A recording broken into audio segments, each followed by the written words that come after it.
Hello, it's Wednesday and we're back with another video. What are we doing today? Well, I came across this clip online of Dr Sizwe Mpofu-Walsh Okay.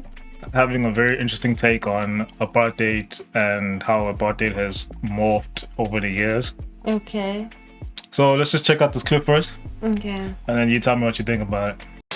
Apartheid did not die, it was privatized. And so apartheid has moved and shifted into the private sphere. Now, along with that, that is not an attempt to shift focus from the ANC government and its dramatic failures. That is a second problem. So we live in this current moment where we haven't uprooted apartheid fully, especially within the private realm of South African life.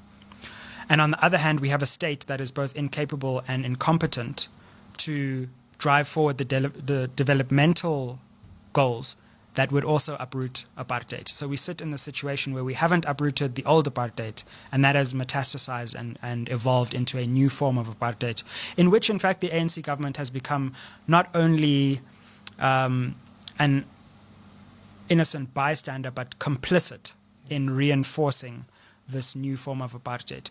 So what are your thoughts on Well, that? sad to hear. That last part was so true.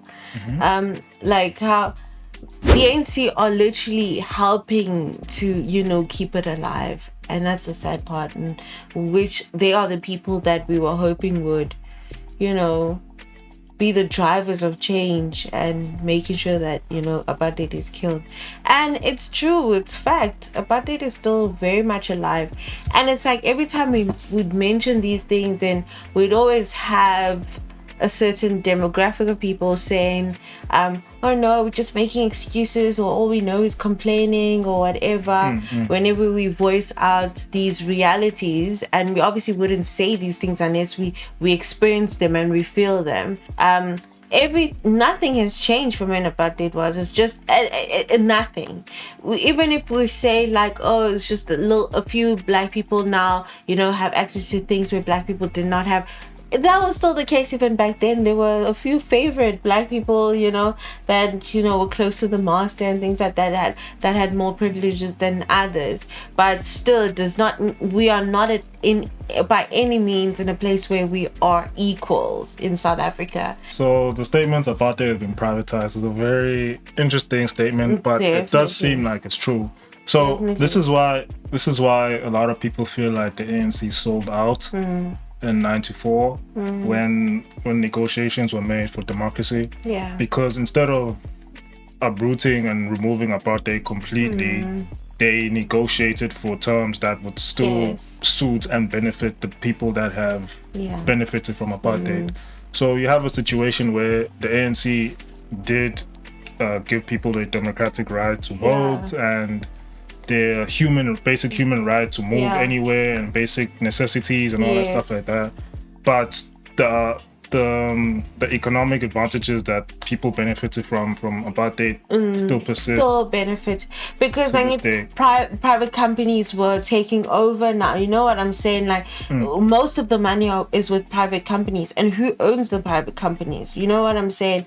And who? You know what I'm saying? Like so that's why a lot of people felt like the ANC sold out per se, because they didn't really get rid of apartheid. They just privatized it, as Sizwe Mpofu says as well. Yeah. So also with that, if you look, right, it's not necessarily a baseless claim, because if you look at the private sector, it's still mostly white owned. Yes. And there's still a lot of just black people working for white people. And on top of that, if you just look at a lot of corporate institutions, you'd see that most of them, most of the CEOs, most of the managers, most people in managerial positions, most people in high-paying positions, most people in executive positions as well are still white people. Okay, there's still that a lot of power still belongs to white people. And then on top of that, if you look at a lot of things like black people do not get equal opportunities as well compared to like certain white people. Like a black person in most instances has to be overqualified as compared to a white person, to get preferential treatment over a white person. And that person is still trying to get it out the mud, to be honest, and now you're expecting them to spend most of the time in schooling when they need to get their family. There's also that there's unequal opportunities as well. And then again, if you look, there's also another aspect of it, like once people are in positions, white people will tend to get paid more than a black person would. So there's also unequal income as well, income distribution between different races. So a white person in the same position as a black person will generally get paid more than a black person. And at first, I didn't want to believe that to be true, but after you've experienced experiencing it and seeing some things like that happening, absolutely, then I noticed it's okay. The game is still the same. It's just that we did get in the door, but some people are still more favored than others in certain situations.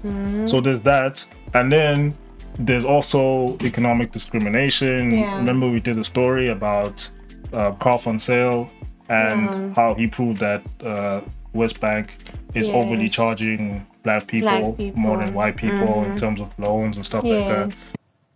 I received 160 contracts of blacks and 50 of whites. And from that I could see, and I was totally shocked to see this, that black people are paying up to 19% interest rate, and whites approximately average 11.25%. Right. That is a massive 8.75% more. So there's also economic discrimination against certain races. So making it hard for black people to own things making it more difficult for black people to own things. They have to permanently stay in debt. So again, just considering all these factors, more opportunity, more income, being economically discriminated, all those things, you could start to see that what Sizwe is saying here is that there is some validity to what he's saying, and it's not just the basis thing. Now, what happens when people bring up these things in terms of inequality and racial discrimination? A lot of certain demographics would like to deflect and be like, but what about your government? All you know is you want to ask us on. Yeah, so there's that argument. Complain. All you do is complain, and then there's also the other argument of how they try to detract and deflect. They'll be like, look at your government. What about them? But like he said, don't conflate the two. Don't conflate the two issues. The government on its own is its own issue. It's how it's our government. Yeah, they all say that. Look at your government. Look at your government. So who's your government? I want to understand that. You know what I'm saying? Yeah, that's actually a very interesting point. So they always. And why are they not our government in our country? They always deflect the situation. Be like, look at your government.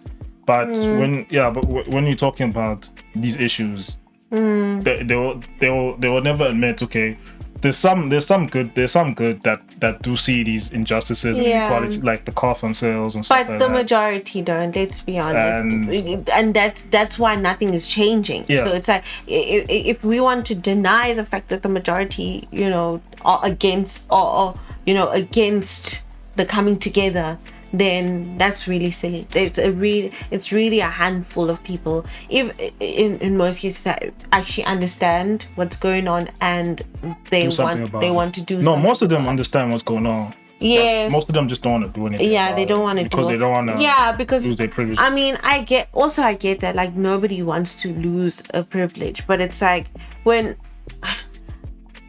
Don't you just want the betterment for society? Don't you just want that? And also, let's not. It's almost like you smiling at me in front of my face, and then behind my back, you're doing another thing. And then now it's like now when I confront you, hey, you stabbing me in the back, like, and you're like, how? Look at me, I'm smiling at you, you know. And That's why. And then I play mind games with you, like That's why- you think things. That's why blatant racism is always better than covert Racism. Because blatant racism, you can point it out, Absolutely. and then the person who's blatantly racist will And he's also able to acknowledge that, okay, yeah, I am racist, and take accountability. Yeah, and yes. that's fine, and we can and we understand where we stand. But now, when you pretend, but when it's covert, it's yes, like, it's that's what we're fighting with. That's what's irritating about it. It's like, but, and then they'd be like, but it's not like that. What are you talking about? But we can see it, but they can. Me, I'm not racist. I love black people. I've got black friends. Yeah, they can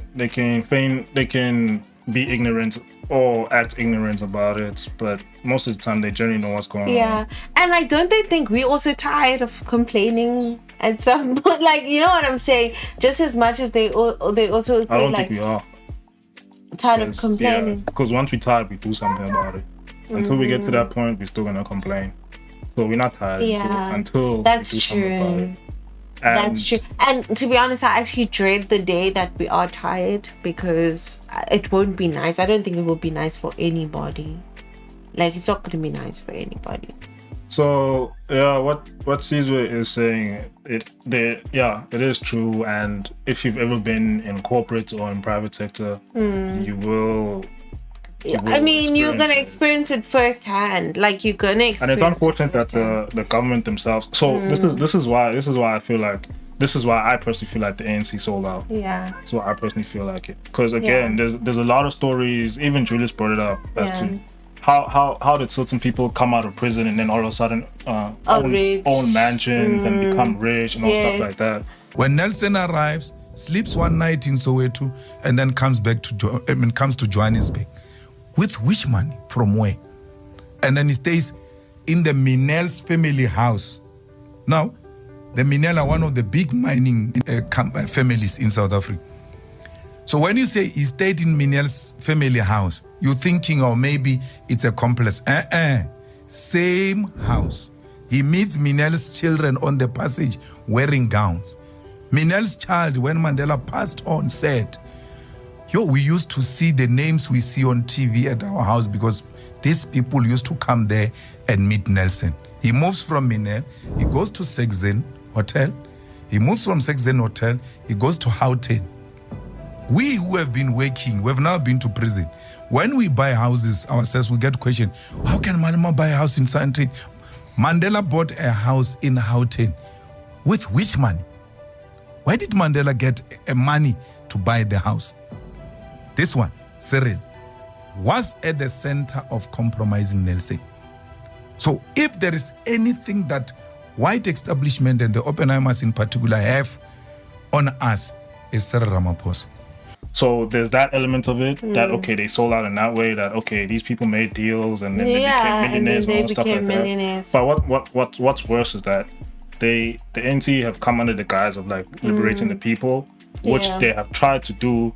But at the finish line, it seems like some deal was negotiated. Yeah, and then now they're being reminded of that. Yeah, some deal was negotiated that they have to uphold. Yeah. That's why she's saying that. And that's why I feel like their hands are tied. You know what I'm saying? It's like, yeah, if the Oppenheimers are funding your party, the Oppenheimers are your biggest funders. Obviously, you have to. You have to cater to them. You have to cater to them. You can liberate people only to a certain extent, bro. Like, come on. You have to cater to them, or else you will lose privileges. You will lose your funding, and you lose your privileges, and that might consequently make the party lose its power. It's almost like that slave that tells the master everything that's going on, when people are conspiring. And then if you don't tell me anymore and you side with them, then you lose, all the house privileges and shit like that. So that's why in my opinion, I feel like the ANC might have sold out in that way, because the people that are funding them are the ones who are perpetuating for business.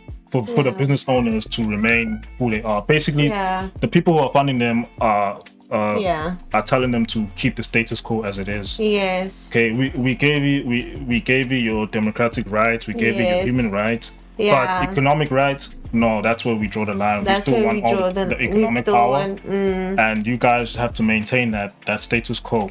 And I feel like that's where the ANC have sold out. Like the problem again is it's all about inequality. So what's the ratio or the percentage of people who own businesses in the private sector?